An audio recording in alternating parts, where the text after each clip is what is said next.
Sveiks, Zemgus! Vai esi gatavs rītdienas startam? Dzīvosim, redzēsim. Vai šobrīd esi sasniedzis optimālo formu, lai uzrādītu pēc iespējas labāks rezultāts rītdien? Es tiešām ceru, ka tā ir. Kuru no distancēm tu lietas lielākās cerības? Tieši uz sprintu? Jā, tādēļ, ka es domāju, ka ātrums tieši tur būs diezgan svarīgs. Apsveic tev panākumu Rīgas Nordea maratonā 5 km, parādīja lielisku rezultātu. Kā tev pats? Vai esi apmierināts šo rezultātu?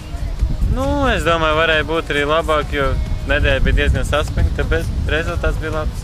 Labi, veiksim tev rītdien. Paldies. Vai esi gatavs rītdienas startam? Jā, čau. Esmu gatavs, jūtos ļoti labi. Tātad nozīmē, ka forma ir sasniegta, lai sasniegtu pēc iespējas labāks rezultāts. Jā, tā varētu teikt. Kur ir no tām distancēm, kuras tu lietas lielākās cerības?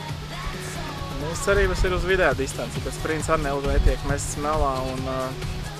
It kā pie sevis domāju, ka sprintā ieskriešot priekš vidējās, bet es tik labi jūtos, man liekas, sprintā arī varētu būt labs rezultāts. Kā tu esi ieradies Ventspilī, kā jums dzīvošana apmierina? Ēšana? Mēs šodien pat ieradāmies un tepat Olimpiskā centrā mēs dzīvojam viesnīcā un kopā Norvēģi, Čehi, tur ir kādas vēl liekas brāļi. Teikšu, ka viss ir kārtīgi. Veiksim rītdien un paldies! Paldies!